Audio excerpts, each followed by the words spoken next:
All right. Welcome, welcome. Good afternoon.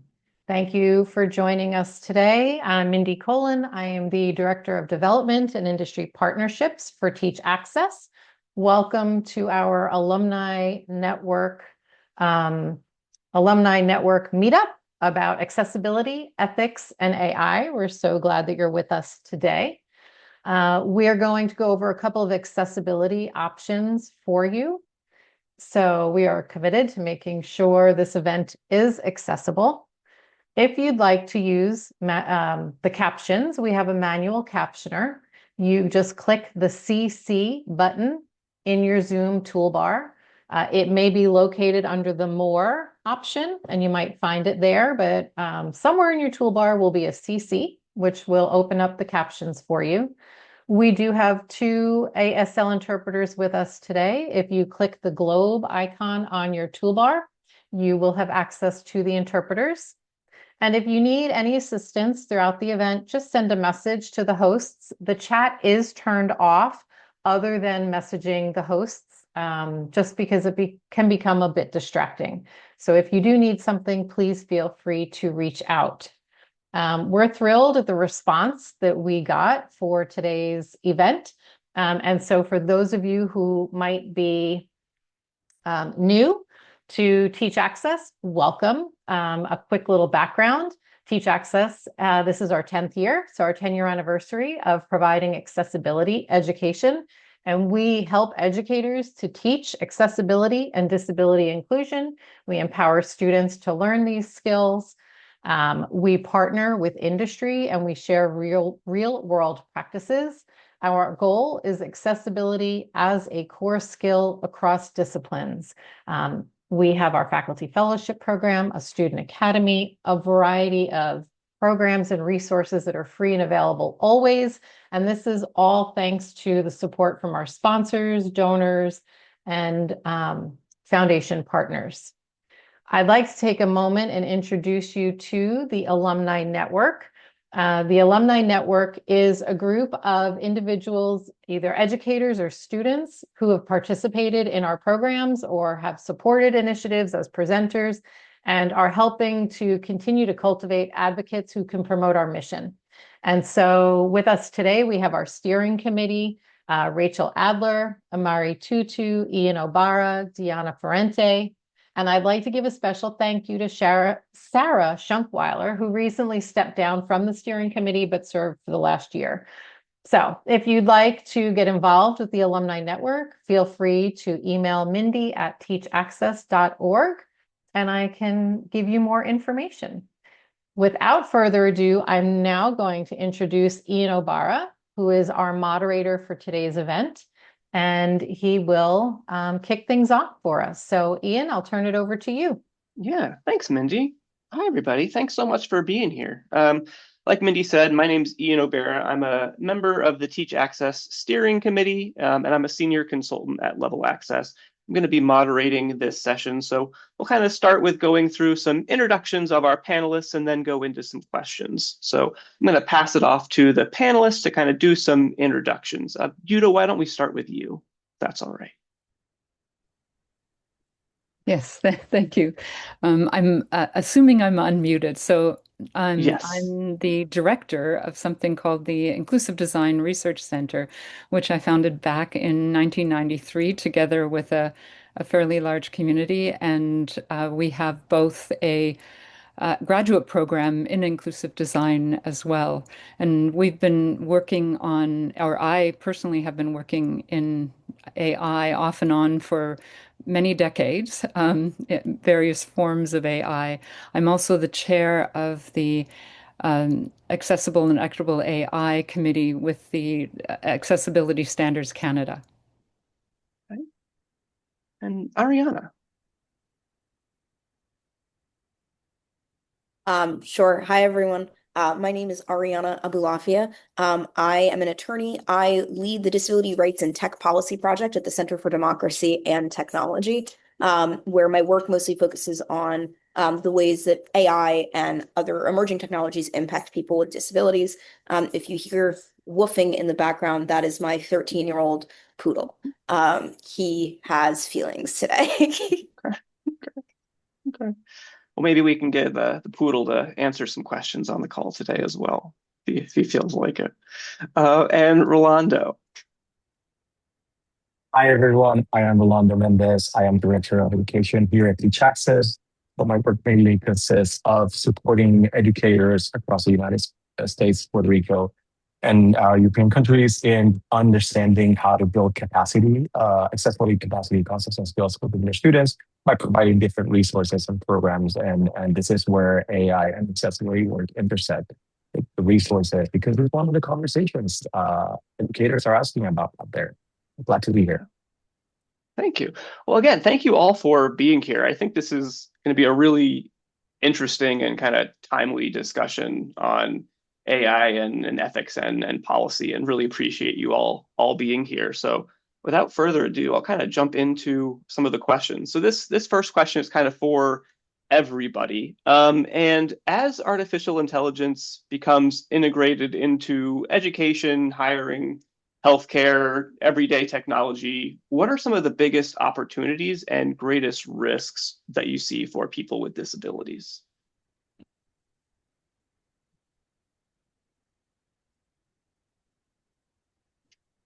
Are you hoping that we'll each jump in? Yeah. This first question is for everybody and anybody. Okay.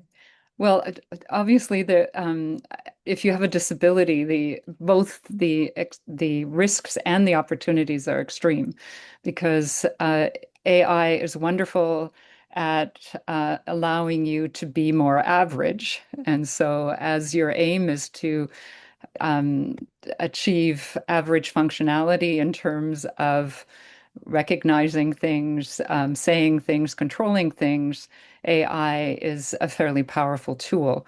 But AI is also a very risky thing if you are unlike the average, especially when decisions are being made about you.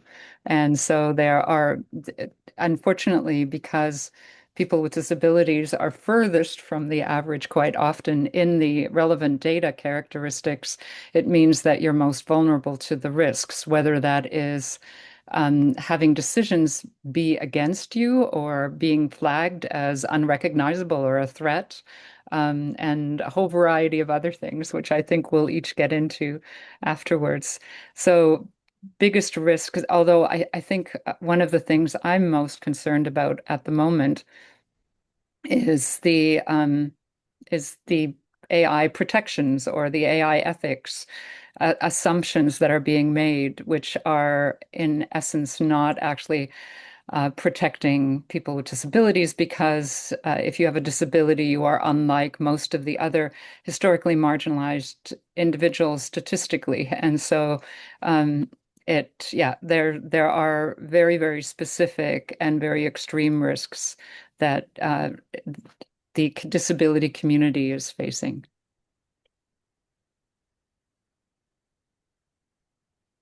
I'll jump in here too, and sort of like expand a little bit, I think, on some of the things that Jutta's talking about. So when we think about people with disabilities, when we think about sort of the systems that you mentioned in the education, hiring, healthcare, and thinking about kind of like what are the risks there. A good way to think about what the risks are specific to technology is to think about what the risks are outside of technology, right? And so people with disabilities, particularly multiply marginalized people with disabilities, so people, disabled people of color, disabled queer and trans people, disabled women, right? These are people who are facing systemic oppression in systems like employment and healthcare already, right?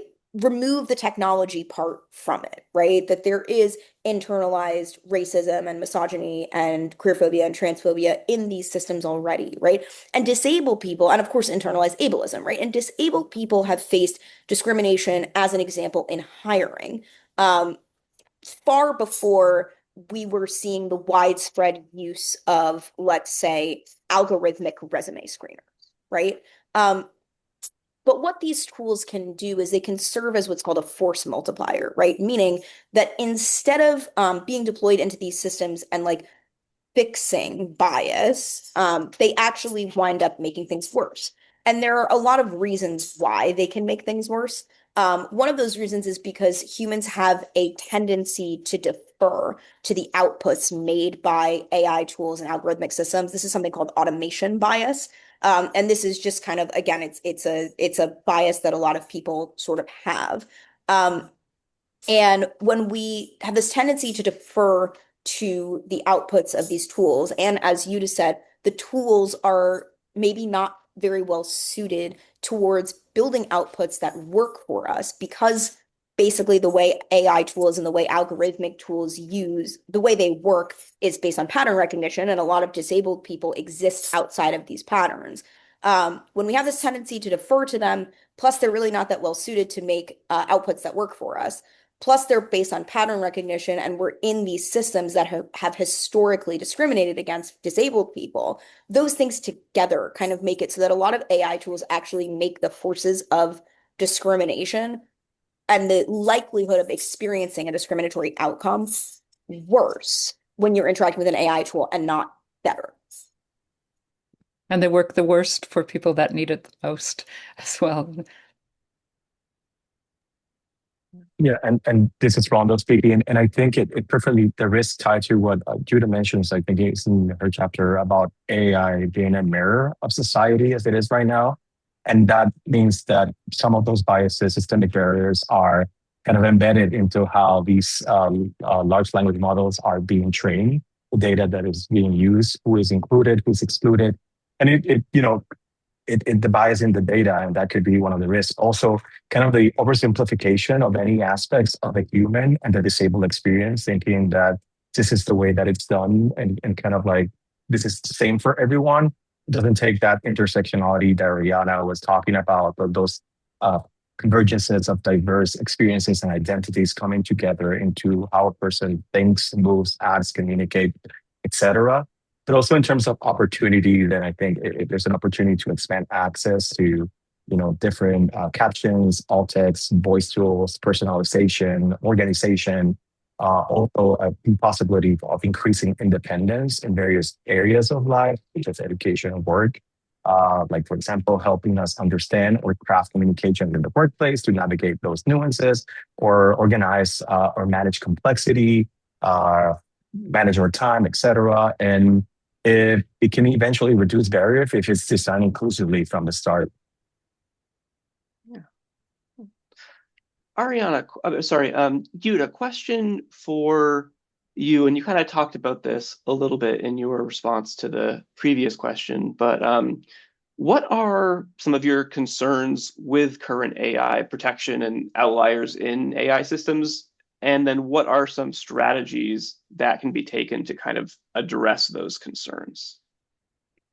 Oh, yeah. So as we sort of intimated in our prior answers, AI in all its forms, and there are many forms of AI.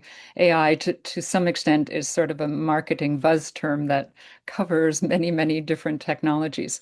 But what drives AI in all of these technologies is statistical reasoning.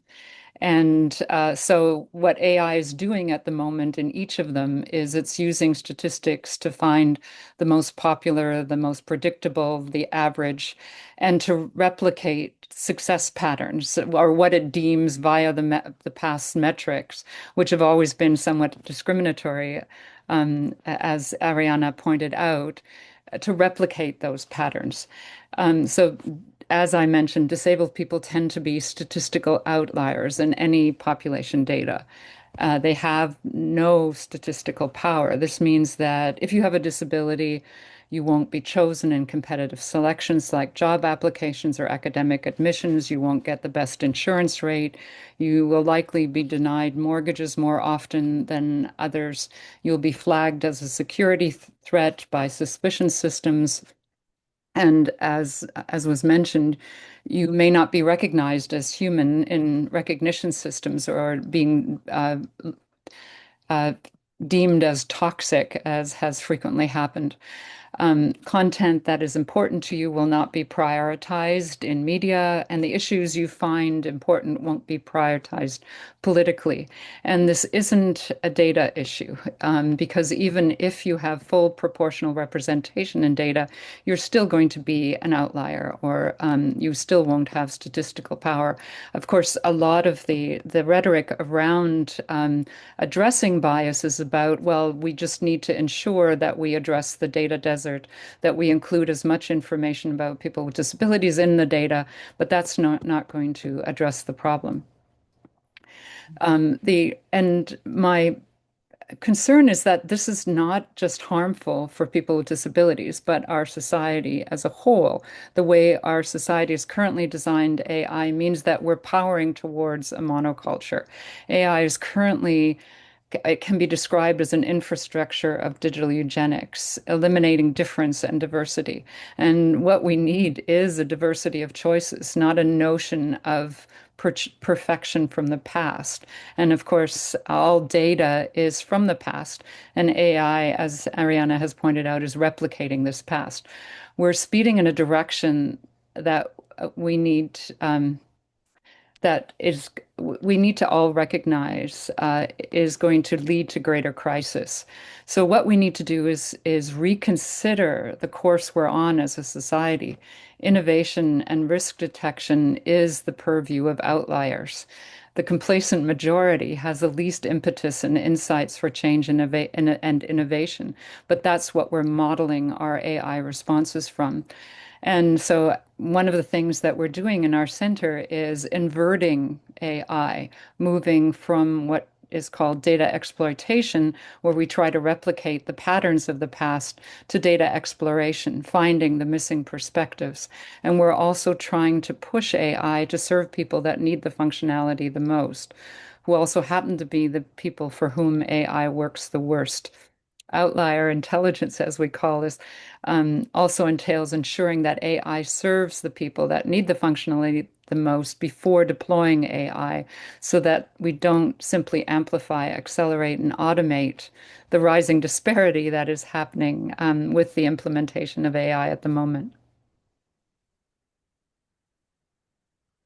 Thanks. We kind of mentioned some of the things that Ariana had brought up. And so question for you, Ariana, but anybody feel free to jump in and add to this as well. But as AI systems increasingly influence decisions and things we talked about, like education, employment, healthcare, public services, what ethical principles should guide the development and government of this technology to ensure that they're empowering people rather than kind of creating a disadvantage for people with disabilities and other historically marginalized communities and groups? Sure, yeah, I can jump in there. And I'm going to sort of base my answer to the ethics part on the ethical principles that I focus on in my chapter in the book that we all recently, I think, contributed to on digital accessibility ethics. And what I'll say as a threshold matter, right? For those who may be sort of thinking about this or wondering this, as an attorney, kind of the thing that they teach you, the difference between morals and ethics is morals are personal and ethics are professional, right? So like when we're thinking about how do we create like an ethical framework that makes sense for emerging technologies, for AI use, et cetera. We're thinking about maybe not necessarily, although they can overlap and intersect our personal morals, but like the things that make sense to build out as a framework for a growing field, right? That we're all a part of. And so the ones that I focused on in my chapter were inclusivity, non-discrimination, privacy and transparency, and legal compliance. And I will probably wind up saying more on privacy and transparency a little bit later. But what I'll say very quickly on the privacy side is that people with disabilities have sometimes extremely identifiable, sometimes extremely sensitive health and disability related data that is being pulled and gleaned by these AI-enabled devices, right? And, when I talk about disability, I tend to talk about myself a lot as a disabled person. And I have rare disease as an example, right?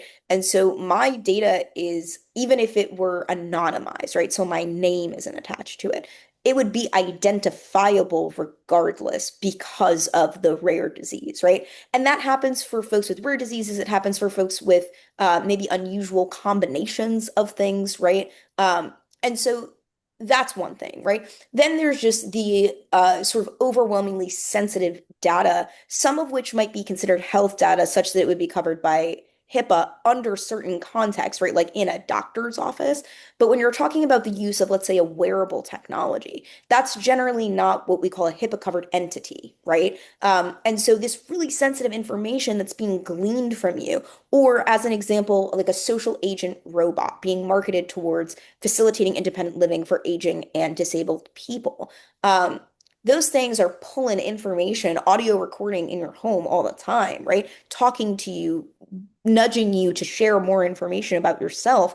And the question of like, where does that information go? Who has access to it? Is it being kept private, right? Could it be sold to a third party for advertising? Could the government access it? Could a data broker access it, right?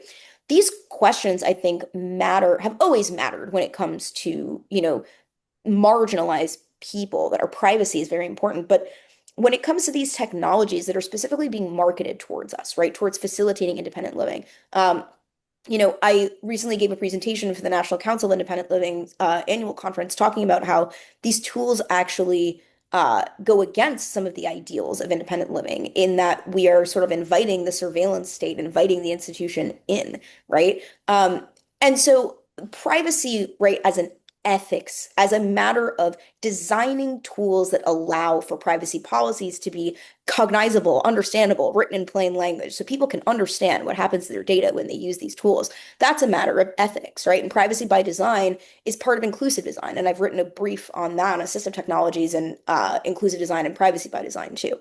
And transparency kind of goes along with privacy, right? Companies need to be transparent about how much data they're collecting, what purposes they're using it for, et cetera, so that people can make decisions about their privacy. Legal compliance is one I talk about a lot. There is not in the United States a widespread, AI regulatory structure on the federal level. You're seeing more of that happening at the state level right now, much to the chagrin of federal lawmakers who are attempting to pass an AI moratorium to prevent additional state level AI regulation. But regardless of whether or not there's federal AI regulation right now, what you do have is federal disability statutes. You have the Americans with Disabilities Act, you have the Rehabilitation Act. And you do have minimal, privacy safeguards like the Family Educational Rights and Privacy Act, FERPA, which applies in schools, and HIPAA, which applies in certain healthcare settings, right? And so even though we may not have, right, this like wide span regulatory framework on AI, if an AI tool is discriminating against a disabled person who is able to do the essential job functions of a job with or without an accommodation, let's say, right? But they're screened out of that job on the basis of an accessibility issue with a hiring tool, that could still be an ADA violation, right? Regardless of whether there's an AI framework for it, there's still an ADA framework for it. And so I talk a lot about, considering and thinking about the existing civil rights and disability rights framework that already exists. And like something I say a lot, and it's a bit flippant, but it's meant to kind of get the point across, is that you can't do a discrimination and blame it on AI tools, right? I don't believe that will stand, considering the disability rights framework that we have. And the last thing I'll say again, just is on inclusivity, right? I've written quite a bit at length, and so have my colleagues on this call, about what I call building a disability inclusive AI ecosystem. And when I think about what it looks like to build a disability inclusive AI ecosystem, the main way that I go about that is thinking about all the different stakeholders. So people in academia, and civil society, attorneys, self-advocates, disability rights, disability justice advocates, people who work in industry, and what each person can do from their little kind of slice of this to whether it's build better tools or organize or litigate, right? To be able to work towards building that disability inclusive AI ecosystem. And I do think that we all are able to sort of play a role, even if it's all a slightly different role. Yeah, can I just add Of to what course. Ariana was saying? I think we need to go beyond privacy because most of the privacy protections don't actually work. As Ariana pointed out, you can be re-identified. Differential privacy removes the pieces of the information that would allow the AI to serve you. And truthfully, most people that have disabilities have already bartered their privacy for essential services. Most people click I agree or confirm when that privacy question comes up because it's either agree or forego something that is really essential to you. So I think what we need to do is we need to go more towards let's prevent abuse, let's help people recover, assume there will be breaches, and create structures that allow people to recover from those breaches and identity theft and the vulnerability that you face when you are so unique. And I agree wholeheartedly with this. We are ceding more and more control with AI, and we're also abdicating responsibility. And you can see that in things like the recent Hugging Face and OpenAI incident, where all of the rhetoric seems to indicate that it isn't the people that created the AI that are responsible for the breach, and for the hacking, but rather the AI, which is so disingenuous. We need to ensure that there is still that accountability and that people are accountable. People created the AI. And unfortunately, as with all of these issues, if you have a disability, and especially if you're experiencing intersectional barriers, you're most vulnerable to many of these harms. Rolando, question for you. I want to bring in the education piece as well. So how do best practices for accessibility education overlap with AI and accessibility and some of the regulatory and policy and ethics things we've been discussing on the call so far? This is Rolando speaking.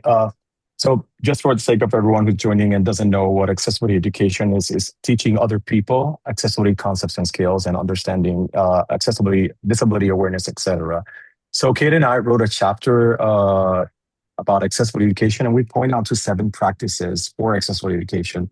And the first one, and it kind of like coincides with what Jutta proposes and what is also part of like the weaving theme of many disability advocates and accessibility advocates out there, is putting people with disabilities at the center. And this means centering disabled people in the design, in the decision making, which also applies to training the large language models, the creation of AI-powered tools, or even like using AI for anything, including accessibility work, like testing or accessible content or accessible design, accessible images or images about people with disabilities, etc. The second best practice is approaching holistically. And it is beginning understanding that everything that it relates to accessibility starts with disability, with the human experience. We cannot detach the human from the accessibility. We need to learn about disability-assisted technology, access needs, and accessibility. By itself, it's just technical standards, but we need to understand the human experience. And understanding that disability is a spectrum. So we cannot treat that person that is blind as a case for all people who are blind or low vision, or that person who has this specific disability as a monolith for all people with disabilities. And understanding that disability is a spectrum, and this applies to when we train large language models or when we involve people with disabilities in design. Sometimes we might fault by just including one type of disability. And because I think there was someone mentioning in the chat, are we addressing how are we including neurodivergent people in AI, or how they are being affected by them? Because we need to include all types of disabilities and all identities and those intersecting identities that Ariana mentioned in the beginning. Also designing with intentionality, and this means deliberately designing for inclusion And like Jutta mentions in the chapter, right now we're designing for the statistical average. And when I was reading, I was like, oh, wait, we have been taught to do that as a communicator. When I was forming advertising communication, I was taught to address just the people you can reach, not those that are on the margin, those that are outliers. It's just for the people that most you can get. So it's kind of like these things are being taught in our different disciplines, and we need to start creating this awareness about disability, about accessibility, in all areas, because that's how you lead and start tackling those systemic barriers that we've been discussing throughout. Also, like teaching accessibly or modeling the practices that we're trying other people to adopt, teaching accessibly, being transparent and accountable. And for me, this is one of the most important and ties to the ethics framework that Ariana references, like being transparent and accountable about the scope, limitations of what we included, what we excluded, and addressing or taking responsibility for addressing unintended barriers or harm. Is do the same for any AI tools we use or the content we create using AI. Be transparent about that. Like Ariana's comment about transparency of what and how it is being used in our organizations for hiring, for performance development, for training, for learning assessment, etc., and how privacy in our data is being protected.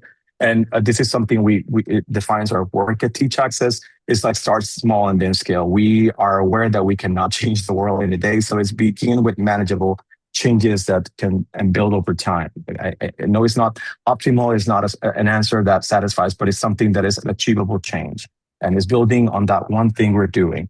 And finally, reducing barriers. And in this, it means minimizing technological, financial, language, and other barriers that may limit participation and interacting with these activities. Because we did mention that AI tool could be advantageous and provide opportunities for people with disabilities, but then we need to make sure that we can minimize the technological, financial, language, and other access barriers to those tools as well. Yeah. Going off of kind of how we address some of those barriers and how we create an environment where people are being empowered by these tools. Kind of open question for everybody. And we talked a little bit about some existing policies and regulations that exist, maybe where they fall short, and some kind of frameworks we could use to kind of enhance them. But what are there any kind of policy changes or industry kind of practices that you believe would have the greatest impact on making emerging technologies like AI more equitable and accessible over, let's say like the next 5 years?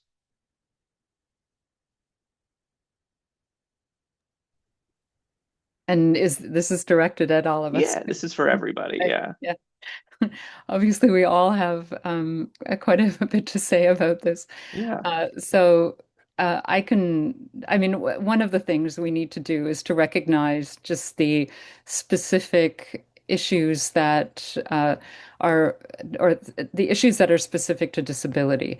And one of the concerns that I have at the moment is that the AI protections that do exist are also using statistical reasoning. So they're replicating the same pattern that AI is replicating. And so what we're finding quite frequently, even though there are hugely egregious harms that occur for people with disabilities, they're dismissed as either anecdotal or statistically insignificant. Or the harms are highly cumulative. So a whole bunch of decisions are made, but each of them are deemed to be low impact or low risk. And so I think what we need to specifically address the specific pattern of harm that occurs when someone has a disability, and especially since the AI tools are so life-changing, and there are communities of people with disabilities that are benefiting greatly, but that use of AI also exposes you to fairly significant risks, and there is a great deal of it. It garners a dependence on AI, and without that lack of commitment or accompanying responsibility from the AI developers. So what are some of the the specifics. I think we need to address the issue of statistical discrimination. We need to recognize that that the particular harm may be a statistical outlier as well, because the individual is a statistical outlier, not base our protections upon statistical reasoning, not certify something without actually considering the impact on individuals who are hugely diverse and who may not be like any cluster. Um, One of the primary mechanisms that are frequently used to determine discrimination, especially by fairly well-meaning groups within legal entities or ethics entities, is to use cluster analysis to say, oh, here's a pattern of discrimination. Here's a cluster of people who are, for whatever reason, not being treated equitably. But of course, the issue is with disability, there is no data cluster. And so we need different strategies for protection and a recognition of the fairly unique pattern that happens with disabled people. But that doesn't actually completely answer your question. You were asking what is the most, and actually, you know what? I don't Yeah. like that term, the most, because Okay. that is endemic of the problem here.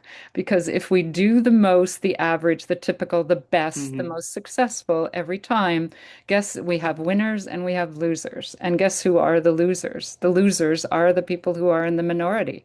And so we are creating a new pattern of disparity, especially as we identify or we talk about disabled people as a homogeneous group. What will happen is the individuals that can benefit the best from AI will be the ones that we will focus on, and the people that are being left out will be even further marginalized. And we're seeing that in many employment scenarios where the employer is saying we no longer need accommodation because look at AI can do this. And so even the protections that we had previously are disappearing because there's an assumption that because AI will work for some people, it will work for everybody.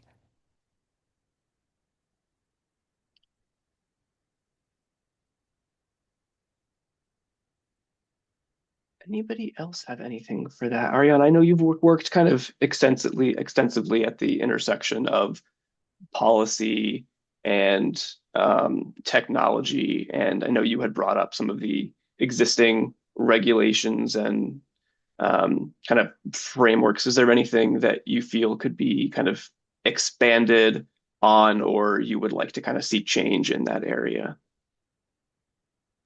Sure, yeah. This is Ariana. I'll talk a little bit more about that, just kind of taking some of those broad kind of like landscape things that you just talking about and dig in a little bit more on policy specifically. Um, so one thing I will say that I believe would be hugely helpful is broader federal privacy legislation. CDT, the organization I work for, has been fighting for federal privacy legislation for 30 years, which has not yet occurred. And federal privacy legislation, again, that is much broader than what exists currently, which is like sort of in this patchwork where there's federal in the, and I'm speaking in the United States again, but there's like these limited federal privacy protections for students under FERPA, the Family Educational Rights and Privacy Act, limited health privacy protections under HIPAA.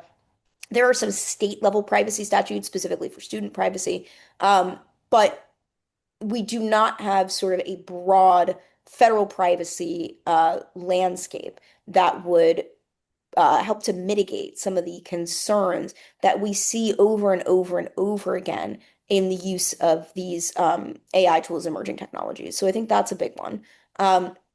One thing that I have sort of argued for time and time again in all sorts of policy briefings and all sorts of contexts is transparency, right? So that like people should know when they are interacting with AI tools. And I made this argument once in a similar sort of panel webinar, and an audience member, called me out and said, "Well, you think that because you're very litigious and you want to sue people." And it's not about that. Mandating transparency, it's actually about quite the opposite, right? It's that a disabled person would know that they were interacting with a tool, would know to request an accommodation, right? Which they're legally entitled to, yes.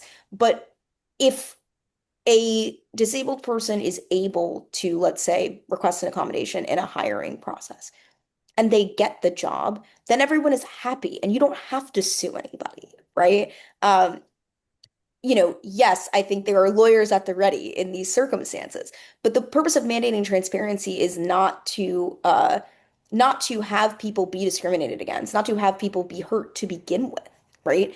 And it is also out of just like what you could think of as more of like a human rights framework, right? That like people have the right to be informed. And a lot of the worst things that happen when disabled people interact with algorithmic tools, the loss of benefits, the loss of jobs or discrimination in hiring, discrimination in healthcare and in health services. These things are happening without people being able to dispositively say this happened because of an AI tool, right? And you have really great lawyers like Kevin DeLevon at Tectonic Justice who are teaching lawyers how to issue spot these things, right? But you can't rely on that, right? And outside the federal privacy legislation, again, mandating transparency when healthcare systems, employers, et cetera, use these tools so people know what they're interacting with. And then also what I'll say is outside of like, policy, capital P policies, on the industry side, something I talk about a lot is that I believe that people who implement AI tools, again, whether it's in hiring or in healthcare or any context, should be doing what I refer to as pre and post deployment audits of those tools, right? A pre-deployment audit means that before you implement a tool, you audit it for you audit it for bias. And that bias should include disability bias and not solely bias on race and gender, right? And there are tools that market themselves as having been audited for bias, right?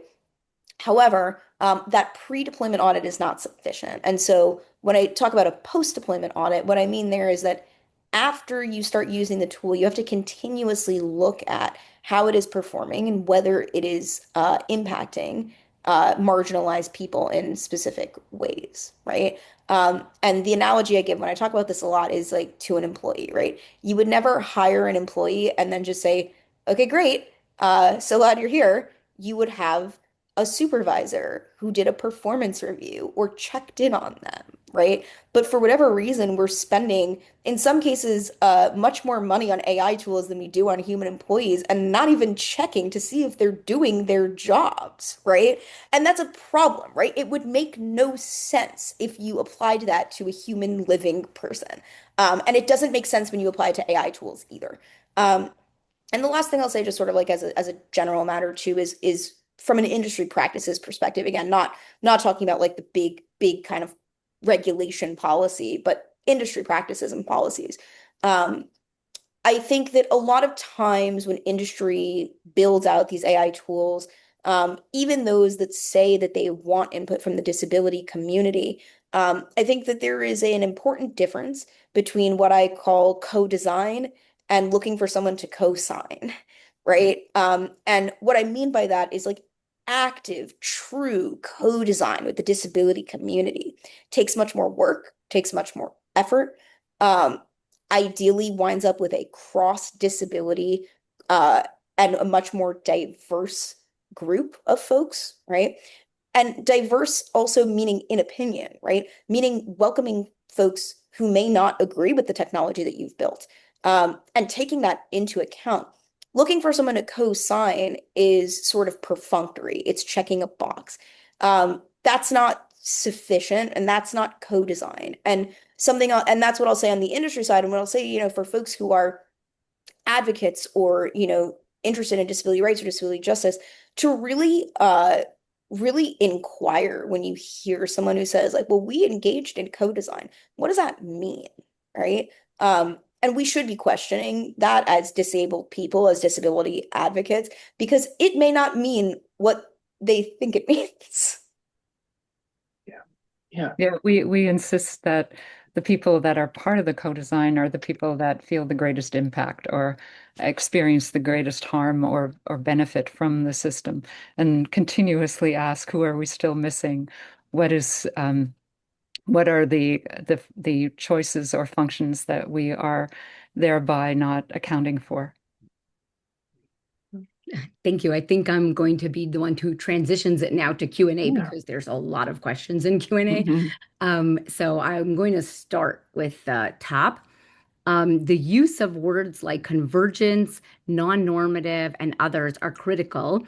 Thank you. How have panelists been successful in framing the need to chase more edge case conditions, dimensions in the development of products, tools without the alarming angle of potential litigation? It's for anyone who wants to answer. I'll jump in here really quickly, which is to say that one of the things I argue a lot is that disabled people are not an edge case, actually. I think this is like specifically true when you're talking about like government agencies that specifically serve disabled people, right? And the idea that like a person with a disability is an edge case, no, it's not, right? And even in the United States in general, when you're talking about numbers that say that 20% of American adults have a disability, when you understand that that number probably wildly undercounts, right? So like let's be generous and say 25%. You're talking about a quarter of American adults. How can you say it's an edge case, right? And this is something it is to a certain extent, this is a counter narrative, right? And it is not to say on one hand, again, right, as Jutta has said, and as I've said and written about, and so many of us have, right, that like there are real concerns regarding sort of like quote unquote non-normativity and the idea that some of it is data issues, some of it is not, right? And the ways in which marginalized people are disproportionately impacted by the technologies that, we are supposed to most benefit from. Sure. But I tend to push back on this idea that we are edge cases. I think it is because disabled people, no marginalized group is a monolith. I think that people with disabilities in particular have a hard time sort of being classified as a block because different disabled people are impacted by systems and by these tools in such different ways, right? And this is what makes cross disability advocacy like I do really quite difficult, right? But I push back on this idea that we're an edge case all the time, in part because I think that it is quite difficult to say, let's say to an under-resourced government agency, yes, this could happen one time out of 10,000 and you should care, right? As opposed to saying, hold on.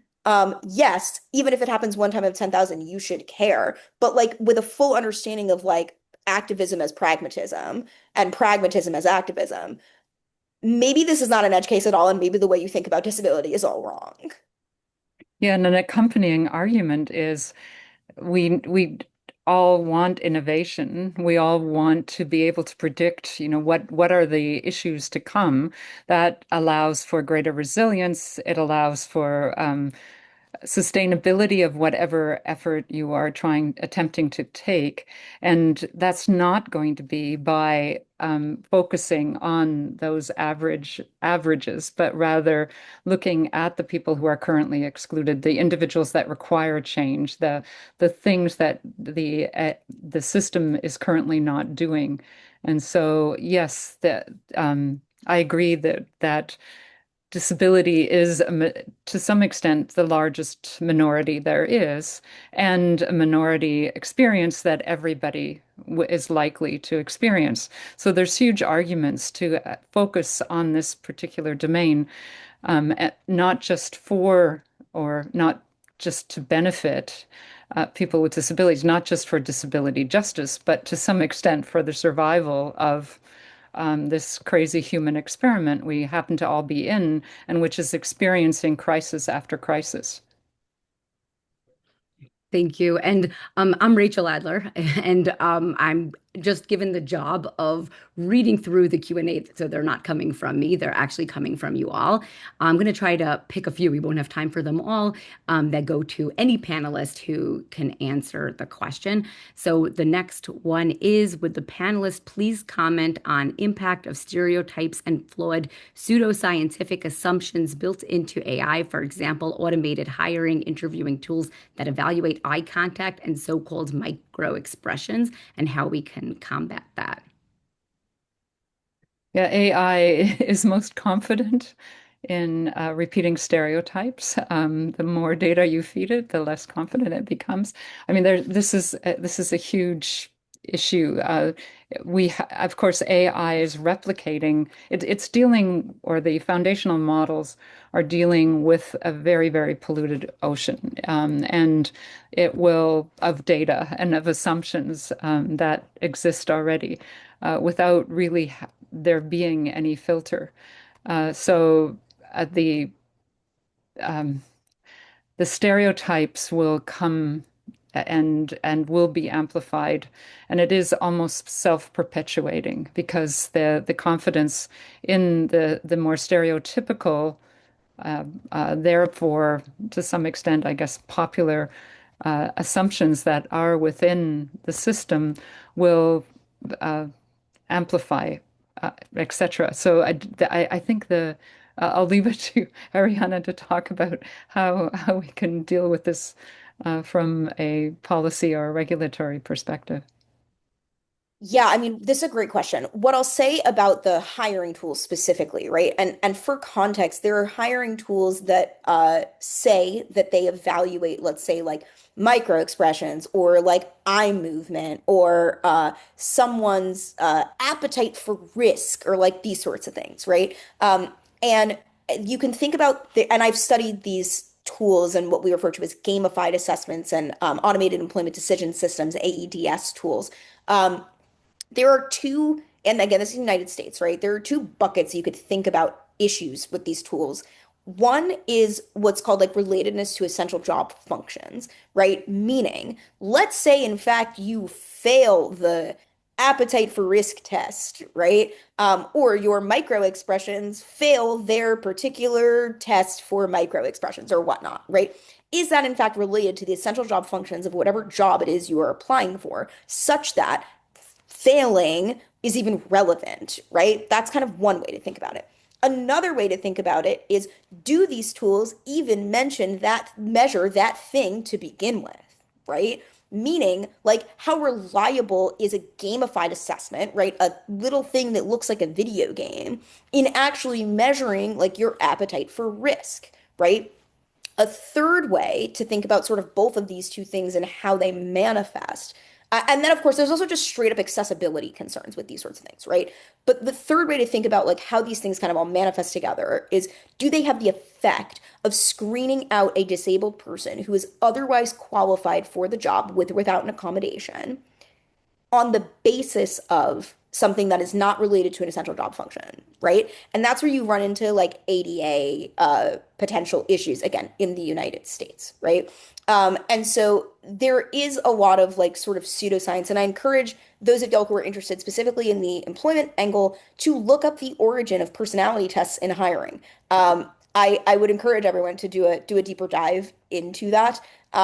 Because there is a disability nexus there. And therefore, sort of the current effects that we see on things like personality tests and eye movement trackers and whatnot, and the ways in which they disproportionately impact disabled people is maybe not all that surprising. But yes, the ways to sort of combat it, I think, are a good question, right? Transparency would be helpful, right? Again, like if there was federally mandated transparency where an employer had to tell an employee, quote unquote, worker in the legal sense can include a potential employee for this context. Hey, I'm about to use an AI tool. Here's what it's going to measure. It would give someone the opportunity to say, well, I have a disability that means that I blink a lot. I have a disability that means that my eyes move atypically, right? I have a disability that means that my motor function moves a little bit slower, so I'm not going to have the reaction time that you may want with this, that, or the other thing, right? And request a reasonable accommodation. Other than that, if you're an employer, you can choose not to use these tools. you can also talk to your employers if you're on a hiring committee or something like that, right? You don't necessarily have to be the big boss. But yeah, it's a great question. CDT published a report on automated employment decision systems called Screened Out a couple of years ago. If you'd like to take a look at it and kind of learn more, it was a qualitative research study with disabled people and their experiences with these tools. And I think This this is an opportunity to actually question the whole HR process because it's designed for an industrial era. It's designed to hire replaceable workers. And there's this assumption that we need a standardized worker for a particular job. The whole issue of job descriptions, the whole sort of formulaic way in which we're choosing or determining what skills are required for a task, as opposed to creating a team of complementary skills, people with adaptability and flexibility. There are so many assumptions within HR, within education, within many of our systems that I think it's time to question, especially in a world where AI exists. And Rolando, sorry, you were going to say oh, no, something. I think no, I just wanted to, this is Rolando. I just wanted to point like two examples that have not recently, but one type of technology that was powered by AI and that many educators saw during the pandemic was AI proctor systems for proctor tests. And those AI tools were flagging students, the behavior of students with disability as dishonest, or that they were cheating during the test process. And this is something that we saw that, moving the eyes too much or looking at the ceiling or standing up from the chair or not staying still or moving around the mouse or not using like a pattern of movement with the mouse can result in like flags that were not real flags. And also in how it translates to other identities as well. I was recently working on a project where they were using AI tools to generate content, and it was working within a specific culture and with a specific language, being Spanish. And the thing is, like, they had me record my voice so the AI could replicate mine, create like, in the sake of being, efficient and saving us time, it would produce these podcasts. The thing is, like, when it replicated my voice in Spanish, it replicated it with a Mexican Spanish accent and I'm Puerto Rican. And people need understanding that there are nuances between like how does like this type of Spanish, this type of language, this type of culture. Even when they presented examples for the audience, the examples were mostly based on analogies or context that were appropriate for the Spanish context. So we were having a mix of making think that the Spanish and Mexicans and Puerto Ricans were all like in that sense for the sake of the production of what the content was being generated by the AI. Great. Thank you, everyone. This is Mindy speaking. This has been an amazing panel. I do want to note that we are almost at time. I know there are so many questions we did not get a chance to answer. I wanted to give the panelists an opportunity to share their contact information in the chat if they'd like to continue the conversation. We will be sharing this recording afterwards. So we'll let you know when it's available. You can subscribe to our newsletter or follow us on LinkedIn, Instagram, and Facebook. We will make sure that this is reshared. We'll just need time to get our captions added and do some internal stuff. So it'll be a couple of days before it's ready, but stay tuned. I'd like to thank all of our panelists so much for their time, the interpreters for Tina and captions. Thank you everyone for joining us. We will have another presentation before the end of the year on a different topic hosted by the Alumni Network. It will be about incorporating diverse forms of communication, including augmentative and alternative communication. So stay tuned. The date will be sometime, I believe, in October. But again, thank you. We're so grateful, Ariana, Jutta, Rolando, obviously, for your time and your expertise. Clearly, this is a hot topic. And there's been excellent engagement in the chat. So yeah, thank you, everyone. This will conclude our session for today.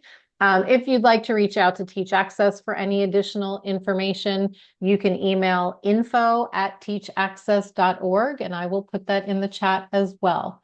Have a great afternoon.